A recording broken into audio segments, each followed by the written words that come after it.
If the 35th anniversary of Mario is anything to go off of, Zelda fans are in for a treat this year. Hello everybody and welcome back to the channel. This is the first video in the 35th anniversary of Legend of Zelda for me. It's been a little while since the last one. If you weren't aware, I did take a brief hiatus away due to the passing of my grandfather.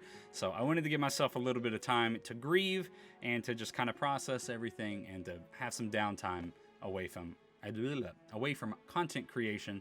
But I'm back. And it feels good to be back, and I really want to talk about why I think Twilight Princess HD and Wind Waker HD are more likely to come to the Switch than not. It's a very interesting thing to look at if you go by numbers.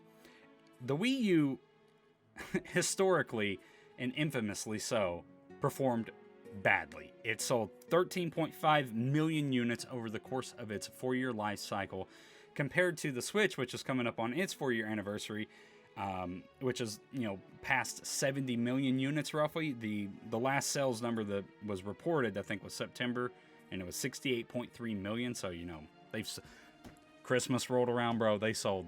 Come here. Look, they rolling in money right now. But if they want to make that big old money pit they're rolling around in a little bit bigger, here's how they can capitalize on that. It's interesting if you take note at how well received the last few Zelda titles have been.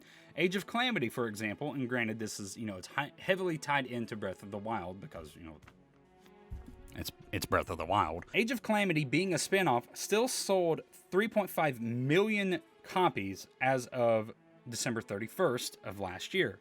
Link's Awakening, the game before that, sold 4.3 million as of March 31st of last year. You can see the numbers are extremely high for these Zelda games, and it just goes to show you how lucrative this franchise is. Now here's the kicker. Here's what you need to pay attention to. If we look at the sales numbers for Twilight Princess HD and Wind Waker HD on the Wii U, we can see that the Wind Waker sold a total of 2.3 million copies as of September of 2020, and Twilight Princess sold 1.1 million as of December of 2019. Granted, that number has probably gone up since then because, time has passed and there is still demand for these games. But the parallel here is that those are both mainline Zelda games that sold under the amount Age of Calamity sold. And it also sold under the amount of Link's Awakening. There is a huge market here for these games. If they wanted to generate an extra, 3 to 5 million copies sold of these games, porting them to the Switch would be that way. And that's easy to do. As we have seen, Nintendo has only 9 first-party games on the Wii U that have not been ported.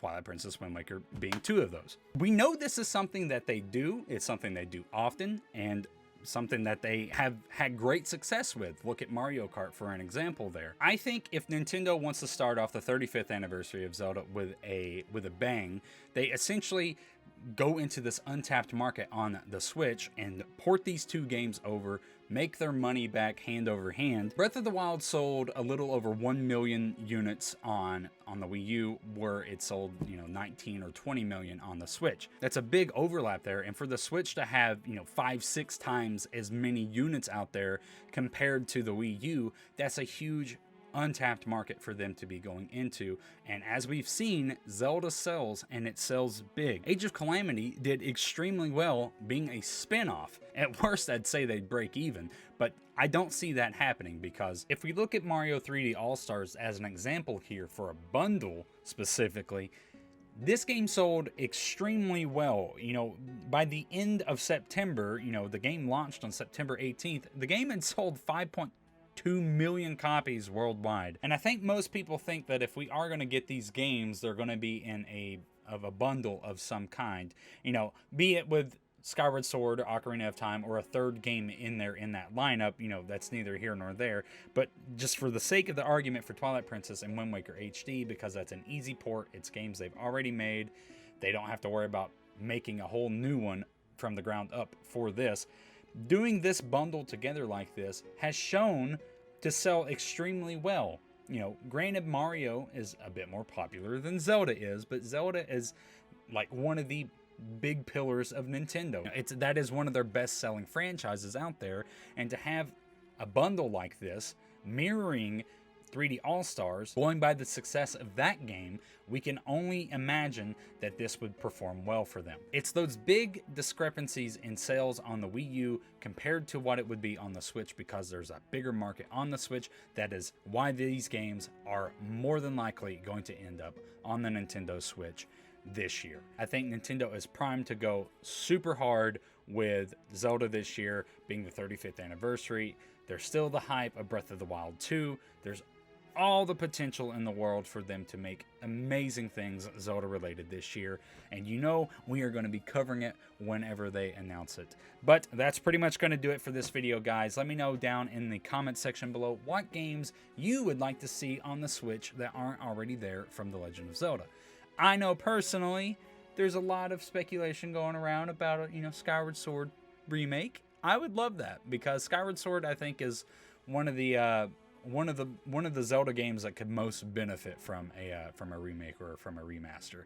But that's going to be it, guys. Thank you so much for watching. Thank you again for your patience for my time off. Subscribe if you haven't already. We are almost at 1,600 subs. It would mean the world to me if we could break that by the 21st? I think so. 21st of February. That's the 35th anniversary of Zelda, right? I think so. But yeah, please be safe out there. Times are dangerous as always. Take care of yourselves and each other. Until next time, I will see you in the next one. Have a good one.